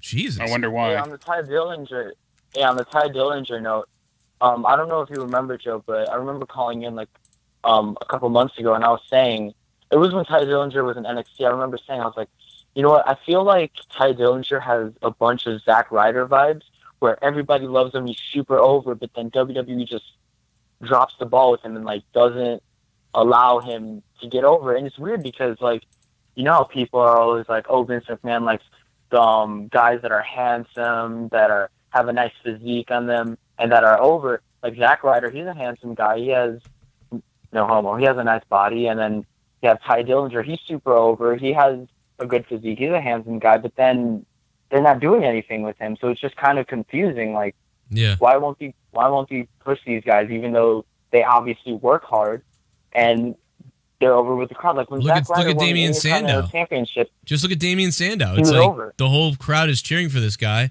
who's getting over as like a lower mid-carder, and they throw him out the door. It's like, hey, good job, Sandow. See you later.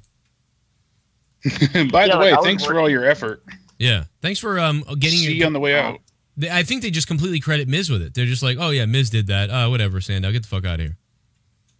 yeah, I was working for Johnny Mundo. Not working as in wrestling, but I was working for him, like with him. Great experience, by the way. He's so humble. He's So great. humble He's a really for nice guy. superstar. Yeah.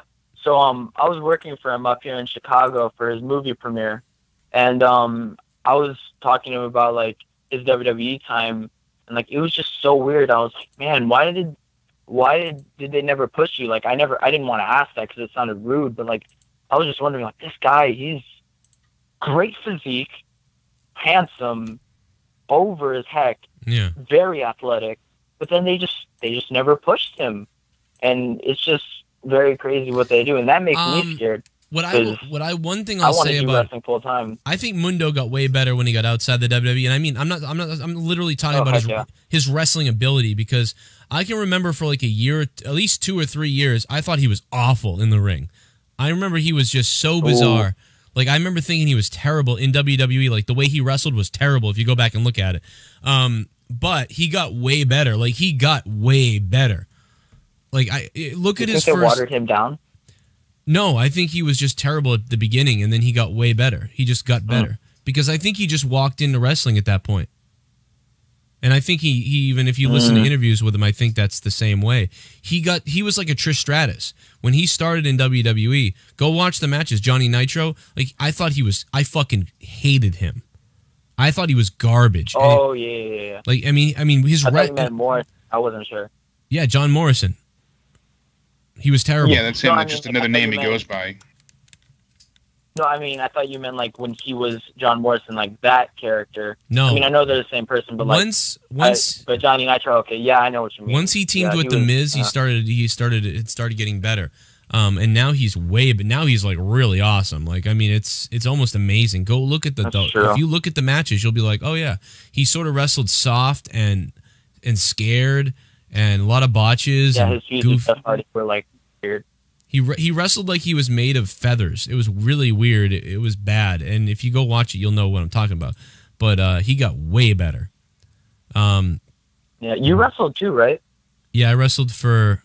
I mean, I've always wrestled like something, but I wrestled for, I want to say 2 years, actually wrestling, like real wrestling for 2 years. I got trained multiple different places. Started at Kowalski's. Then I went outside and got trained by this other guy. Then I did some seminars with Spike Dudley. But before that, I wrestled a couple matches at New England Championship Wrestling and a couple other places. And I wrestled Kofi Kingston in a tag team match.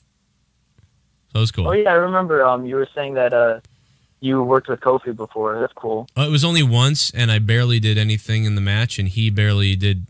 Well, he did a little bit, but I wasn't in there much when he was in there. And unfortunately, I had a bag. I had a gym bag full of tapes, all my matches. Like I had, and also like some NWA stuff that we were supposed to learn and look at. And somebody fucking stole my bag, my gym bag. And I lost every tape. Everything that had me in the ring is gone. Like I think there's a couple things somewhere that somebody has, But pretty much I've searched, I've even gone on YouTube looking up matches I knew I was in to see if I could find if someone else posted it. And nope, you can't. Unfortunately, there's no match. So the only thing I have is backyard wrestling from before I was trained. So that's why like you'll see me post like backyard wrestling stuff because I just don't have in-ring shit. I mean, other than like me wrestling the Bear and Teddy Goods recently. That's cool. Fun fact, actually, about the ring that I train in. My head trainer, his name is Billy the Tiger Perez. He's been wrestling since like the 80s. And he's wrestled like a bunch of legends like Brutus Barber Beefcake, Bob Backlund. And the ring that we have, it was originally owned by a promotion called Windy City Wrestling. And I didn't know this up until last month, but Hulk Hogan was in that ring, Macho Man was in that ring, Ric Flair, bunch of guys. And like when they were telling me that, I was like, are you serious? And the ring is 80 years old and it's still holding up really well. So Damn, I it's time to clean that I'm very thing. honored to be training there. Is it like a stiff ring? No. Yeah, it doesn't have a spring on it. So I find that very good because like practice rings are usually like that. Because like when I get in like a ring that has a spring in it, it's gonna be a bit softer. So like I'll already have that toughness in my back. And even before I started, I used to bump on my living room floor.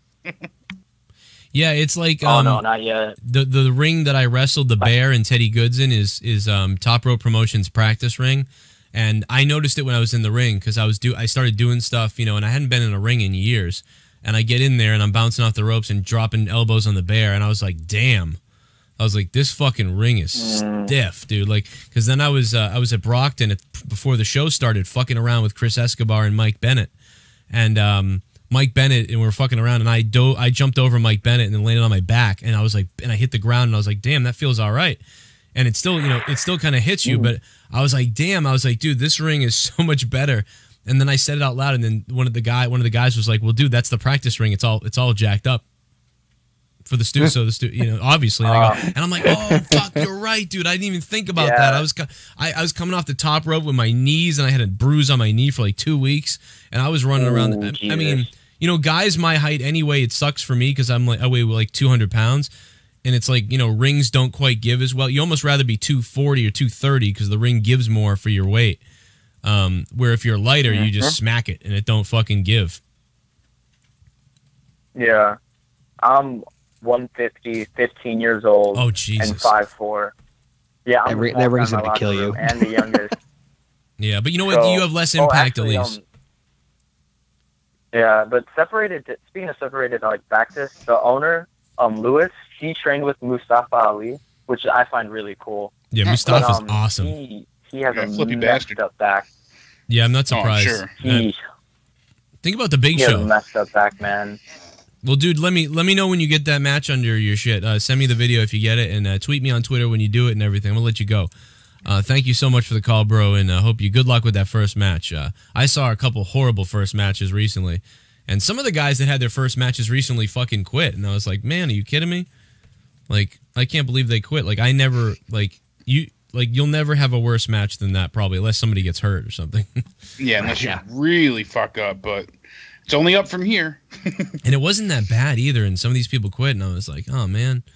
You know, I mean, sometimes you have to be careful when, you know, that a promoter's not taking advantage of you to some extent, you know. I mean, if you work a year and you're somewhat decent and you have your first match and then you know, and then you don't get booked again and then 8 months go by, it's kind of like, well, you know, try reaching out to other people at that point and saying, like, I had one match and I'm looking for opportunity and trying to get your foot in the door. A good person to listen to, if anybody hasn't, well, I don't know if you can add him on Facebook because his Facebook might be full, but try to reach out to Brutal Bob Evans. He does like these live streams and these seminars and he speaks about wrestling. They are amazing. Great. They really are very good. Yeah, he goes very in depth, talks about psychology a lot and ring work. It is cool. He's a little bit like know-it-all sometimes, but that's how Bob is. But he kind of does know it all. So listen to Bob and go listen to Bob Evans, and he'll pretty much motivate you to keep going. So like, if you're someone else, if you are trying to wrestle or you're out there doing wrestling and you're struggling or whatever, yeah, I'd reach out to Bob and like use him as somebody, like, even if like you think the company you're getting shit on, you know, Bob will kind of tell you what maybe you can and can't, you know, could do to get out of it. Great person to have. Anyway, guys, what else? Anything else on your minds as far as wrestling news and shit? I had something that actually made me chuckle before. Just really quickly, the first, I want to say Otto Blue on Twitter said this is probably the top 3 best Out of Nowhere episodes he's seen, so thank you very much for that. Holy shit, what the fuck? Okay. Yeah, that's a hell of a compliment. Alberto, yeah, absolutely. Alberto Del Rio claims WWE doesn't think outside the box and praises Impact Wrestling. I'm so glad you brought this up, bro. You fucking nailed it with this. Okay, can I just tell you, in this article, Alberto Del Rio says that, well, with the recent changes at Impact, now Impact thinks outside the box, so all this bullshit. So, Alberto Del Rio, last year when you weren't in Impact Wrestling, you thought that TNA, with the final deletion and all that shit, didn't think outside the box? Because they were outdoing WWE last year. Now they're back to square one being square. So, they're not really thinking outside the box now. They were. No, not at all. Now they're not. Trying to, and then they got greedy and got broke. They went to India. They went to India because they're retarded. I've heard. At least that crowd was good though. The crowd was cool. The crowd was planted and staged. They paid the crowd, but that's okay. They paid the fucking crowd. Of course they're gonna be. Oh, the crowd was fantastic. Yeah, I would be too if I got paid money. How in between time, T-shirts and fucking. Now let me ask you this: with the rabid fans that are in India for WWE, how the fuck did Impact not get people to come there like frothing at the mouth for free? How did they not get like rabid wrestling fans to come there? That speaks volumes right there. Free show. Question. Like, I mean, they really must be dumb as shit, because over in India, not only do they buy a lot of this stuff, not all of them, some of the Indian fans are smart, but some of them buy it as legit wrestling. Why in the world didn't TNA Impact reach out to the Great Khali and somebody else perhaps, and then, you know, like even like use Roman Reigns' likeness or something? You know, like, you know how like movies rip off, like Independence Day comes out, then like Independence Time, like, and it's like a rip off. Those knockoff blockbuster types, yeah. Yeah, they should have had a guy dressed like Roman Reigns with a vest, and they should have called him the Roman Wrecking Machine. Yeah, exactly, or just the Empire. Yeah, or Empire. Yeah, and the people would be like, "That looks like Roman Reigns. What is that? Is he coming? Oh my God, is he coming? Ah!" No, it's Loman Pains. Right. get him worked up into a fever pitch. Yeah, but that makes great sense.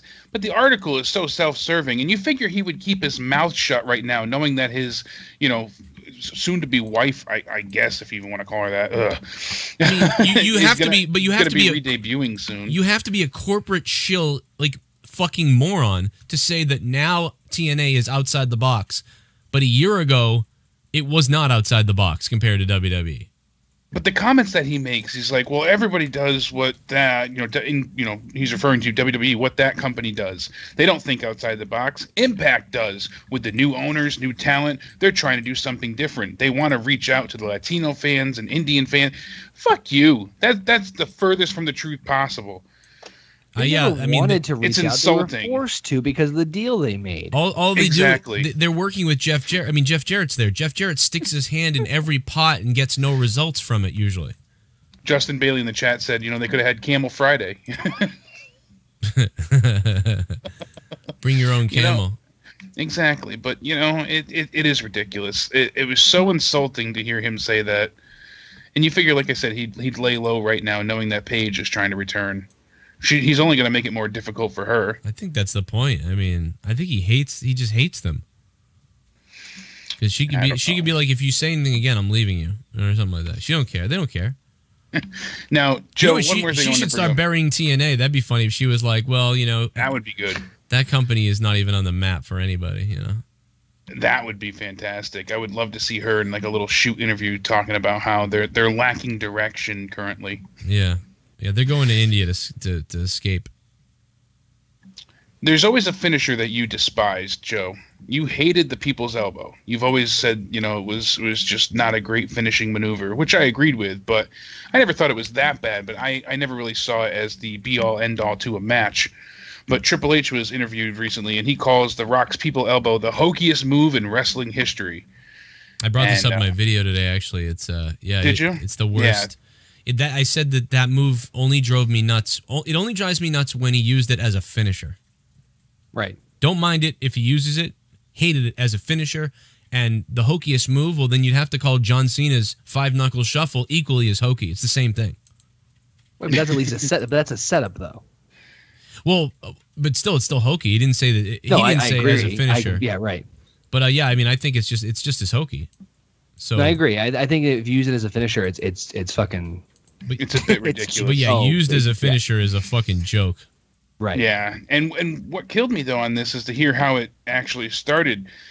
Triple H says these things morph into those ways, but they catch on. You're trying to make each other laugh one night, and The Rock did the People's Elbow. It wasn't known as the People's Elbow. It was known as, watch this move that's going to make you all lose it in your corners. You know, and he's like, trust me, we're going to go, ooh, and you know, and then all of a sudden the crowd ate it up because he's throwing the elbow pad and all that stuff, and he got into it more, and it just stuck. But he said it's one of the most ludicrous finishing moves ever. You know? He's like, you got to wait there for 20 minutes while he takes off the elbow pad, works the crowd, you know, and it's like, and it's just a simple elbow drop. It's almost, I think the leg drop's worse, but yeah, it's around the same thing, yeah. Although because the elbow at least looks like it hits the guy, where, you know, the leg drop, it's like, what is a leg draped over you? Exactly. You'd have to like do a scissor kick on their throat with your like foot for it to, like a leg drop to look like you actually waffled somebody, you know? Have to have me leg drop you. Right. And that. Well, you almost got to. I think the announcers should have always sold Hulk Hogan's boot. You know what I mean? Like, oh, the boot to the head, he might be knocked out now. And Hogan off the rope drops the leg for extra measure. You know? I don't know. I fucking know. All right, we'll take maybe one or two more calls. The phone lines have been kind of crazy all night, and I haven't taken as many calls. 339-226-6610. Last chance, last call for the call. With Connor from OKFabe, by the way. Check out Connor from OKFabe at youtube.com/OKFaber and youtube.com, or just type in OKFabe on YouTube, and you'll find him. Let's see who we got here. 804. What's up, 804? What's been up, guys? How y'all been? How you been? Well, it's Nerdy Sports Guy. What's going on? Wow. Nerdy. Shit, fucking not shit, man. Last caller bored me to tears. I was fucking sitting there. I couldn't even get into my porn. He was telling us the story of like everything that revolved around indie things that nobody cares. I mean, yeah, I agree. Like, and then we had this. As much as I love the indies, I like that guy, but nobody cares. I mean, yeah, my other instructor, he used to do that. It's like, I don't all right. Anyway, what do you got? You better fucking go. What's up?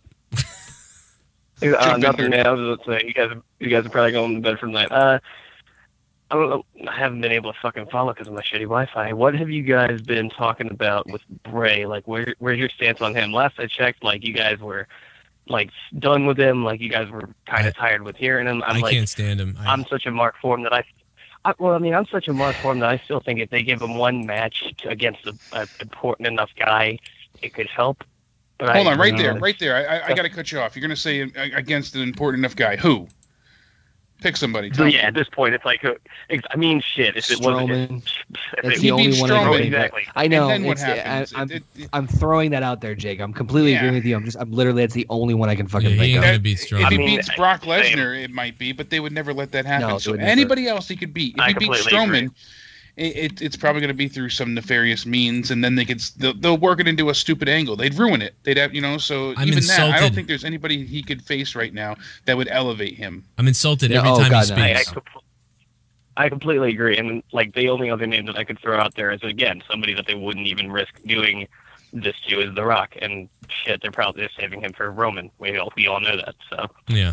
No, I The Rock's not wrestling anytime soon. If he really does want to go into politics, and it's absolutely not going to happen. The problem I have with Bray is that one of the big things. I mean, he was already losing stock. He was already not doing well on SmackDown, even if they gave him the title. And as soon as he lost to Orton on WrestleMania, that was one thing. But him transferring to Raw was a fucking horrible mistake, because it took any momentum that he had with the Wyatt family and the heel thing and all that stuff and instantly turned him into just generic top heel number 2. Nothing redeeming about him.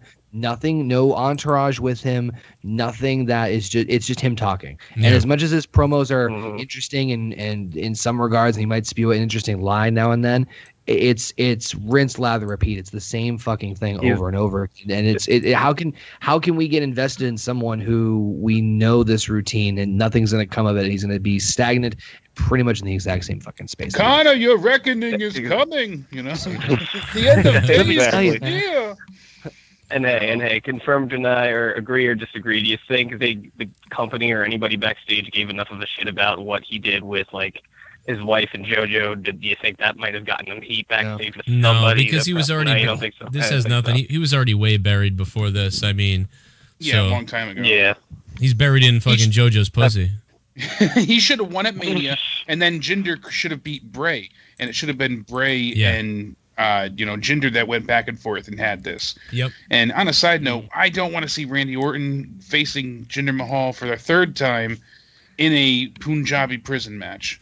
Please, God, you're gonna get it. I heard the same me rumor. To fucking tears. Anybody else in the Punjabi prison match, I'd be okay with.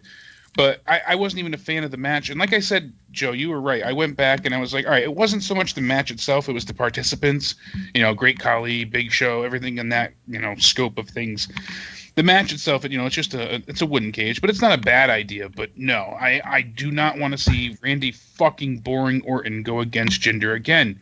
This past match was literally a copy-paste of what their first match was at Backlash. Yeah. Money in the Bank was the same fucking thing. There was literally, you could clip it together and it's the same match. Yeah. It ended the same way. He hit the Singh brothers at the same time through the tables. Everything. Randy I Orton's just don't only understand good. the logic behind like, hey, this feud's starting to get a little stale with Orton and Jinder. I mean, okay, nobody likes babyface. Orton and Jinder's kind of like we're kind of getting to the point here. Let's do a gimmick match. Let's do a gimmick match to really just kind of blow the whole thing over. Let's see, what can we possibly do? Hey, remember that horrible stipulation that nobody fucking liked? That Shit bomb. Let's do that. Yeah, Did exactly. you see the Hardys Twitter promo halfway broken? Yeah, Broken Dick. I saw that. Thanks for the $5. Broken Dick. It almost seems like they're really laying it on, teasing it again a lot more. But notice in the promo they were doing stuff like where it's like, well, this is what we normally do, like regular Hardys, but we'll talk like we're broken. So I don't know. Yeah, I did see that though, but I'm not getting excited for anything yet. But I will say that if they don't go broken by SummerSlam the night after on Raw, I have to give myself an enema. I was on your side, Joe, but I'm thinking it might happen now. Time's a ticking. I don't know, man. All right, well, hey, Connor, guys, I'm gonna hang up on you guys and get going, and I'll talk to you guys on Facebook and shit. Okay? Absolutely. Good. All right. Thank you to Jake DeMarco at Countdown Ended on Twitter. And Connor from OKFabe on YouTube, youtube.com/OKFabe, or search OKFabe on YouTube, and you can subscribe to him. Follow him on Twitter at OKFabe, and Jake DeMarco at Countdown Ended. Thanks, guys. Thank you. Love you guys. All right. There they go. My boys. I love them. I didn't want them to have to sit there and listen to shit, though. Guys, thank you so much for listening to Out of Nowhere. And now a bonus for you guys. We're going to get out of here.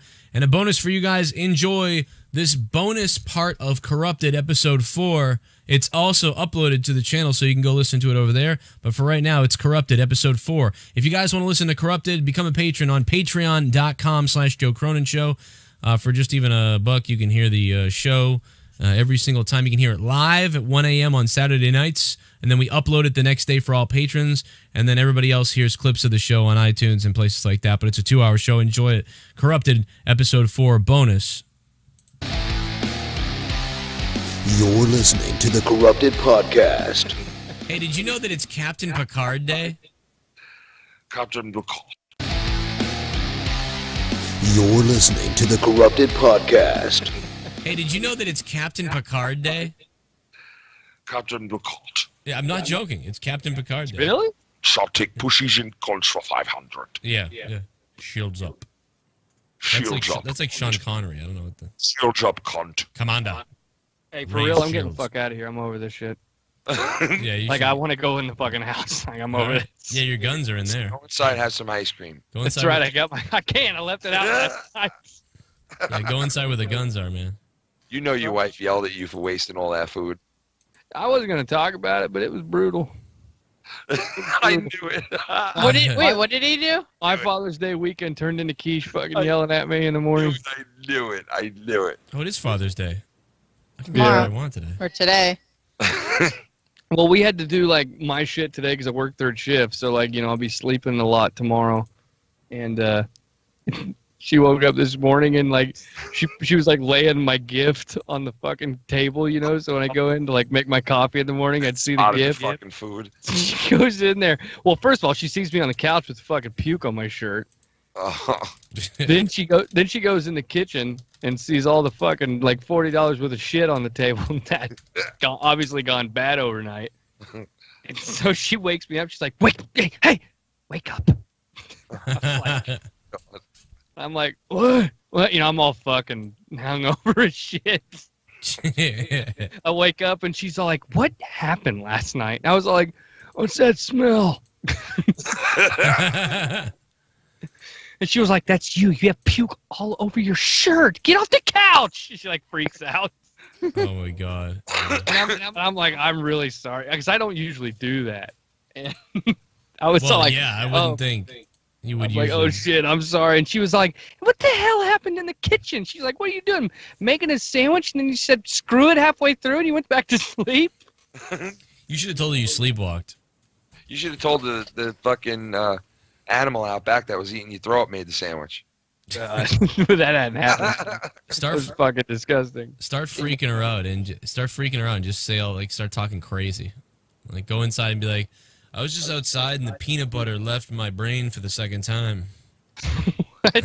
Just be like, did you have a stroke, honey? She was so mad, though. She was like, what happened last night? I love it when you get like that. It's just, oh my God. And I'm just looking at her like, you know, I just kind of like do the whole, I got nothing. You weren't banging me enough. I was depressed and started eating all this food. Yeah. Depressed, honey. I'm depressed. I had sex with the turkey breast. Lunch meat. Lunch meat. First, I put the turkey around my dick, and then I fucking jerked off with the fucking roast beef. The lunch meat, honey. And I came in the ice cream. Oh no! I creamed that pissed her off the most because this was like a brand new fucking tub. Like you fucking pop the top and you say fuck it and you leave it there. Like I ruined a whole container of ice cream. Cream frige. It's fucked up. She was pissed off. Creamy jizz. Okay. Though I dicked her tonight. Cream mint justed. Hey, real quick plug for Wrestle Rumble. Everybody listen, you should go to Wrestle Rumble and do your pick'ems. And you guys might make money if you win. Is Great Ball? Is Money in the Bank tomorrow? Yeah, Money in the Bank. It's tomorrow. Yep. Today. Is this true? Is this true that the WWE is being sued? Yes. It is true. No. You got it the other way. No, they got settled. No, okay. So they worked it out because Jerry Lee Lewis is friends with Jerry Lawler, so they worked it out and gave him a cut. So there's no problem. There's no problem. But they were using it without even asking anybody. What?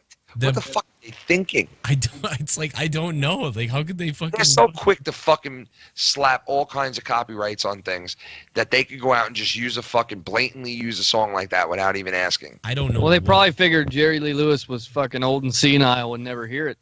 Yeah, they didn't know he was like. He went to Jerry Lawler and he was like, "Hey, what's up with this? Why are they using my thing? Like, what the fuck's going on?" He owns the song. He owns the name. Wow. When's the Joe Lesnar fight supposed to happen? I'm ready for that. Joe and Lesnar is not till that. Yeah, that's like August. Balls of Fire. Oh my God, it's that far away. Wait, it's in August? I thought SummerSlam was in I'm August. sorry, July. Oh, I was like, we got to listen to that stupid ass name for that long. We're gonna hear about this. I just wanted to end and go away, move on. But I'm almost thinking about picking Sami Zayn in the pick'em thing. I know that's weird. It's a long shot. I know it should be Baron like picking Corbin. Dolph Ziggler.